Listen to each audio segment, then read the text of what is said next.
सत श्री अकाल जी। मैं बबली अरोड़ा। आज मैं हिंदी गुटके से गुरबानी का शुद्ध पाठ कैसे करें का पार्ट 2 में गुरबानी व्याकरण के कुछ सिद्धांत शेयर करने जा रही हूँ। क्योंकि हमें हर रोज गुरबानी का पाठ पढ़ना चाहिए।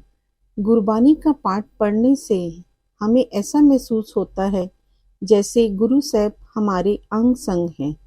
गुरु साहब ने हमारा हाथ अपने हाथ में ले रखा है।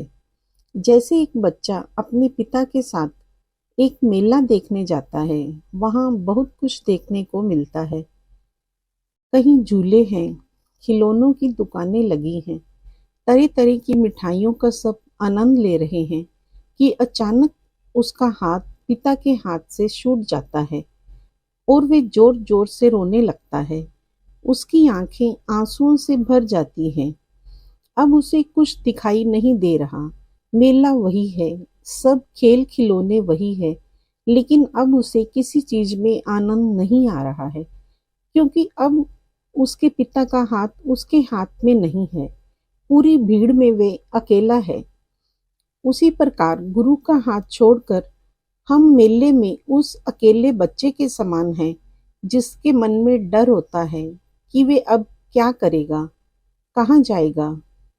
उसी प्रकार गुरु साहब का हाथ छूट जाए तो सारी मुश्किलें, सारी मुसीबतें सिर्फ हमारी होती हैं।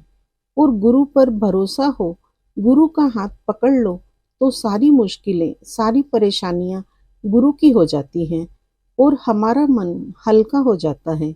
इसलिए हमें हमेशा गुरबानी का ओट आसरा लेना चाहिए।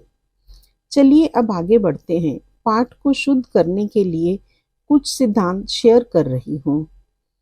गुरबानी व्याकरण के अनुसार जब छोटे ऊ की मात्रा शब्द के शुरू में लगती है तो वो मात्रा की आवाज देती है, जैसे पुरख, चुप्पे, चुप, भूख्या, हुक्म।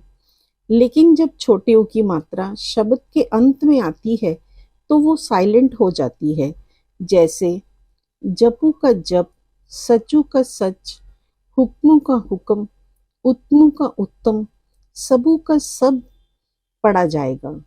छोटी और छोटे ऊ की मात्रा में एक जैसा ही सिद्धांत काम करता है।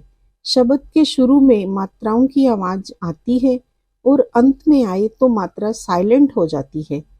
और बड़ी ई और बड़े ऊ की मात्रा हर जगह अपना सही रूप में ही रहती है, उसकी आवाज कहीं बदलती नहीं है। जैसे मूरत, अजूनी, ऊड़े, दूर, हदूर। लेकिन गुरबानी व्याकरण में जब छोटी की मात्रा ह के साथ लगती है तो वो एक ही आवाज में बदल जाती है, जैसे पवाइये, पवाइये, रहिए, कमाहे, जाहे।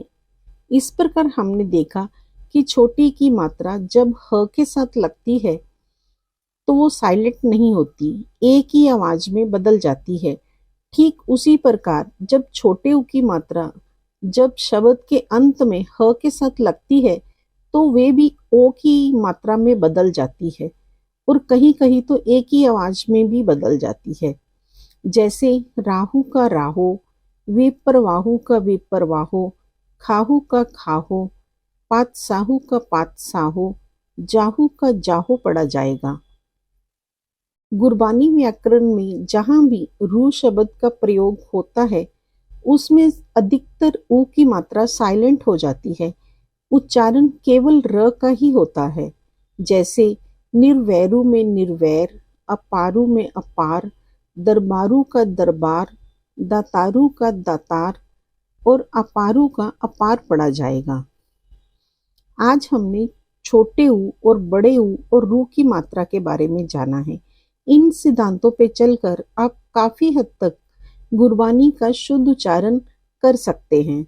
इन सिद्धांतों को शेयर करते समय कोई गलती हो गई हो तो क्षमा चाहूंगी, क्योंकि एवड़ ऊंचा होवे जे कोय, तिस ऊंचे को जाने सोए।